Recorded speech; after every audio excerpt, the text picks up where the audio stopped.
नमो नमः बच्चों। आज हम प्रथमा पाठः सुभाषितानि की एक्सरसाइजेस करेंगे। तो तैयार हैं आप सब? चलिए शुरू करते हैं।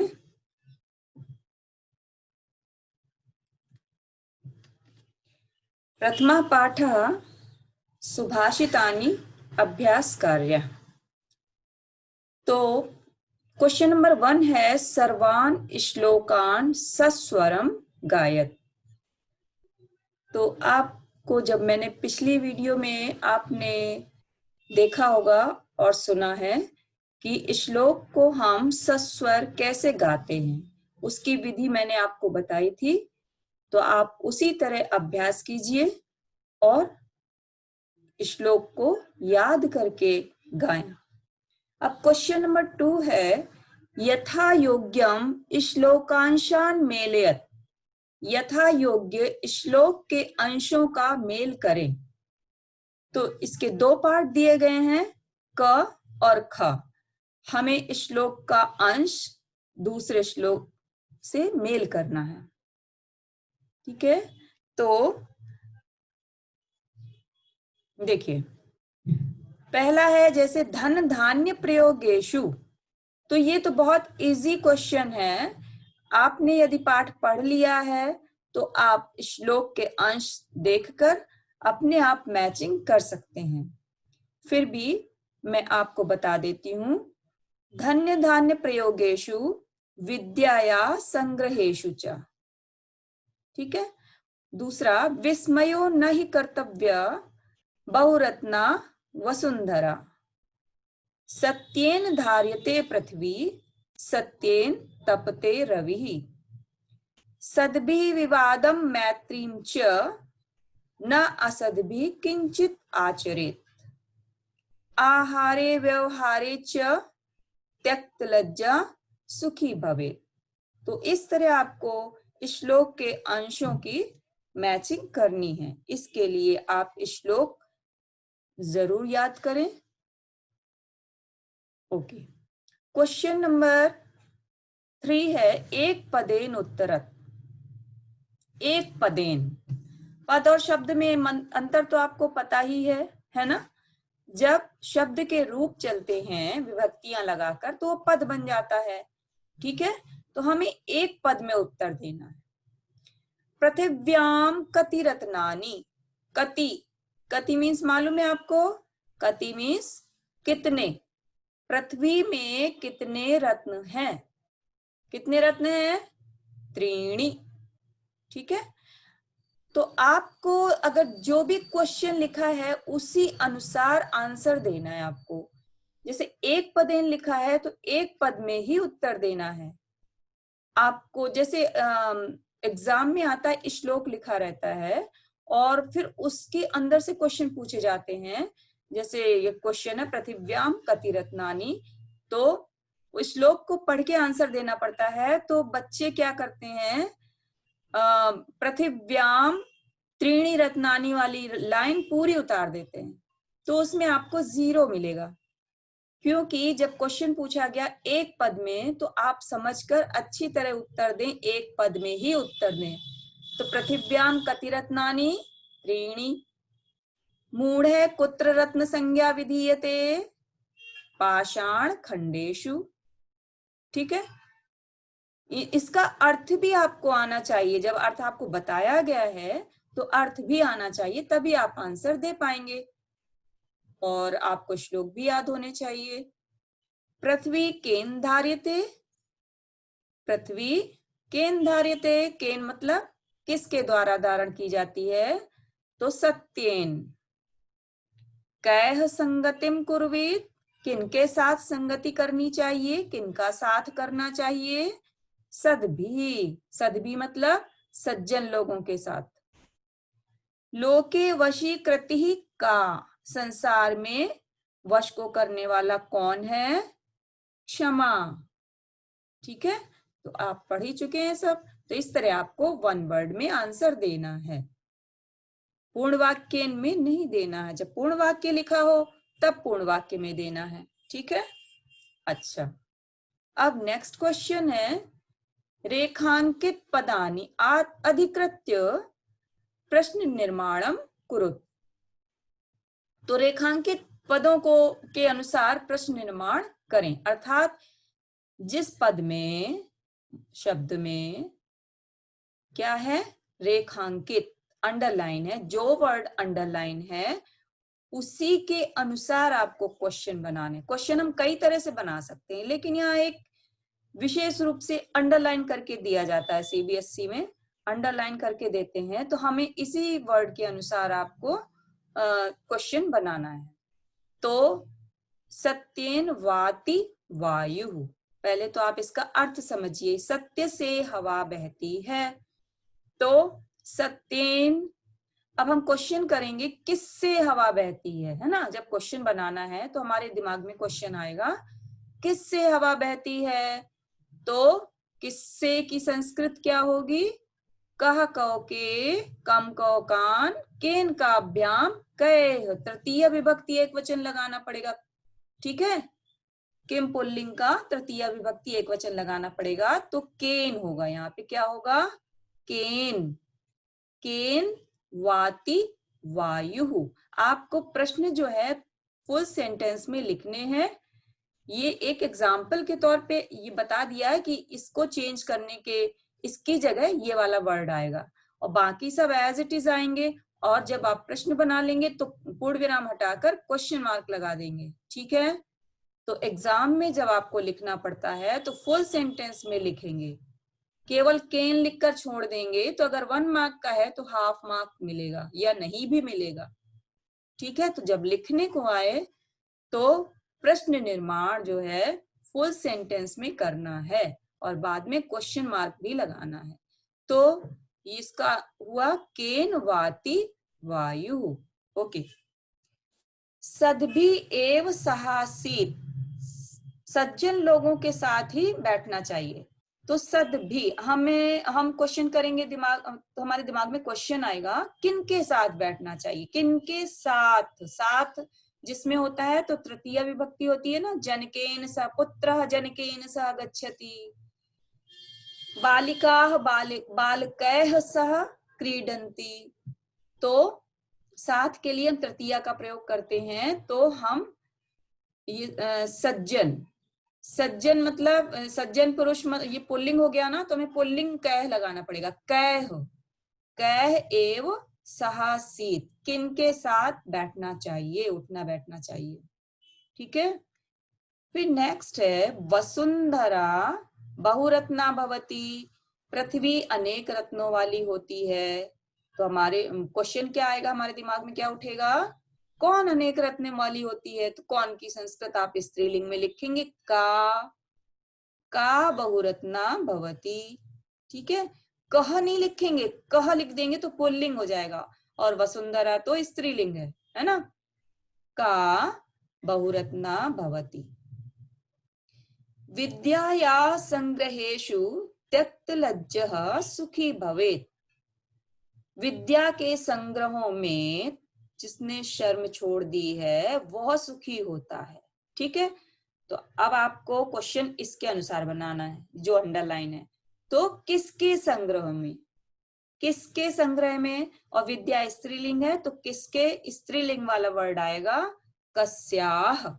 अगर पुल्लिंग होता तो कस्य होता, कस्य होता, और स्त्रीलिंग है तो कस्याह।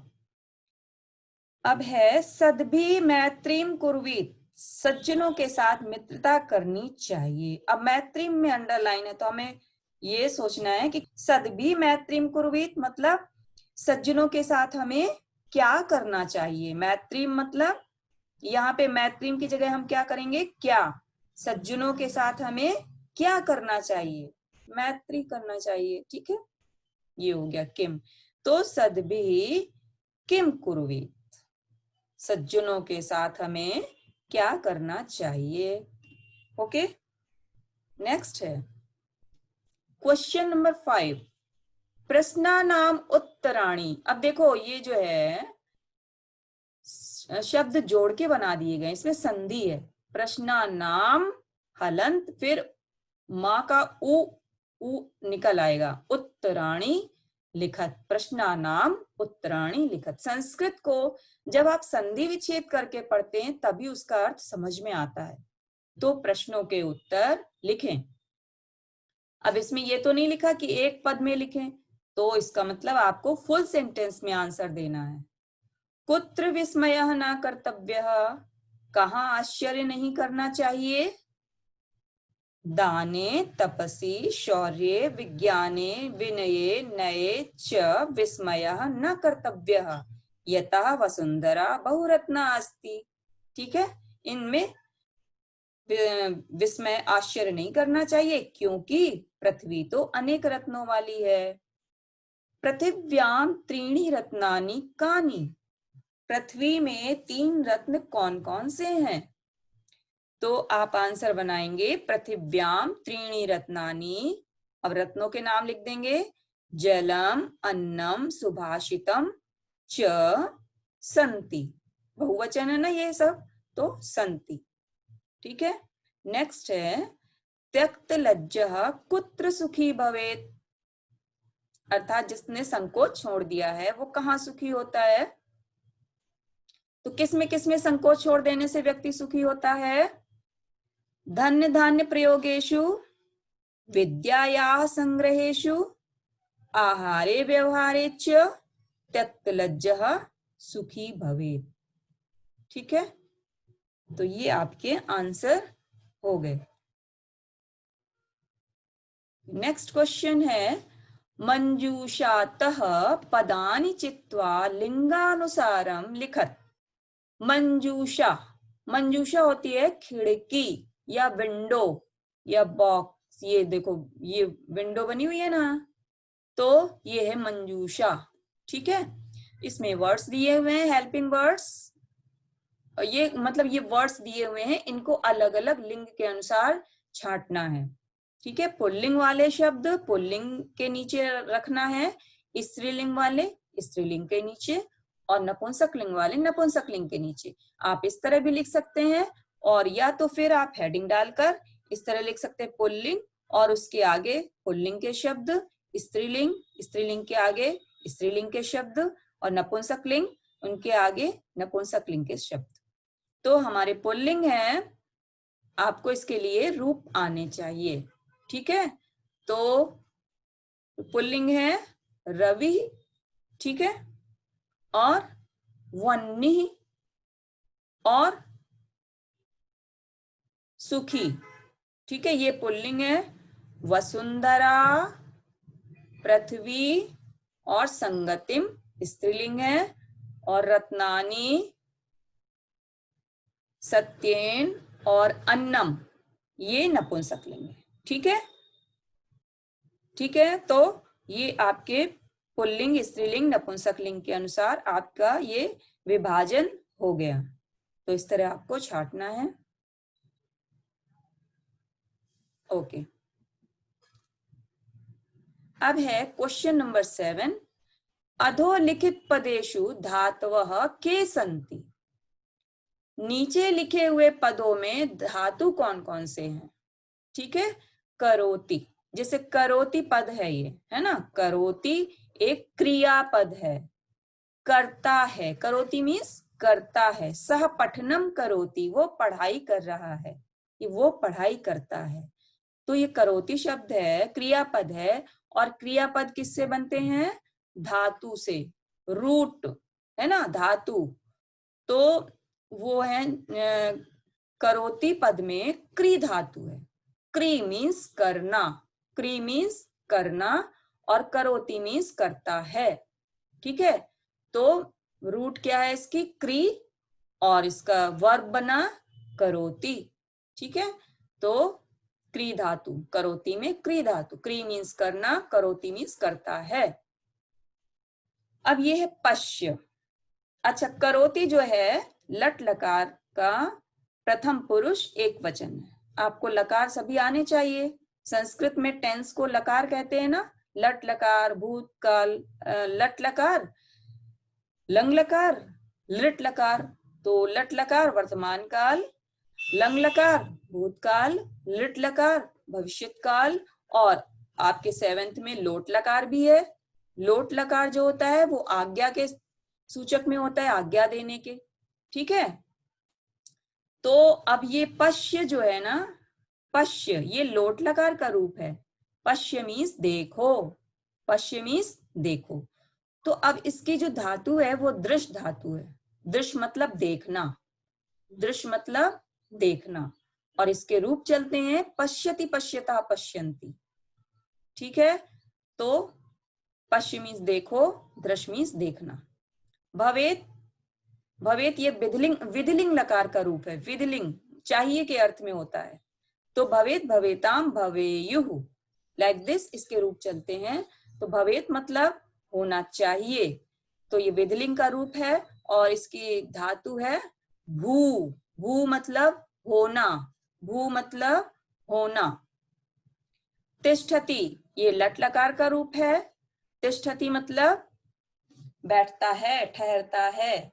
ठीक है, तो ये जो है इसकी धातु है स्था। स्था मीन्स ठहरना, स्था मीन्स ठहरना। तो इसके रूप लट लकार में चलते हैं तिष्ठति, तिष्ठतः, तिष्ठन्ति। ठीक है, तो ये प्रथम पुरुष एक वचन का रूप है। तो जब आपको इन सब का परिचय मालूम होगा कि ये वर्ड कहाँ से, किस फैमिली से हैं, तभी आप धातु लिख पाएंगे। ठीक है, तो आप जो ग्रामर बुक से ढेर सारी धातुएं जो है पीछे लिखी रहती हैं, जो क्रिया वाला लेसन है क्रियापद का, तो उससे ढेर सारी धातुएं पढ़िए और उनकी मीनिंग याद करिए। फिर उनसे कैसे बनता है, कैसे क्रियाएं बनती हैं, कुछ क्रियाएं बना के अपना रफ कॉपी में, अपने रफ रजिस्टर में प्रैक्टिस करिए। ठीक है, हर चीज जो है लर्निंग से आती है, सेल्फ स्टडी से आती है, रेगुलर स्टडी से आती है। जब आप रेगुलर स्टडी करेंगे, रोज कुछ ना कुछ नई चीज याद करेंगे, पुरानी रिवाइज करेंगे, तभी आपका ज्ञान वर्धन होगा। तो आपका ये लेसन 1 पूरा हो गया। लेसन 1 में मैंने आपको 2 वीडियोस दिए, एक में व्याख्या थी, एक में अभ्यास कार्य। तो आप अच्छी तरह से बार बार इनको रिवाइज करिए और तैयारी कीजिए। आशा करती हूँ सबको समझ में आ गया होगा। ओके, मिलते हैं फिर अगले वीडियो में। जय हिंद।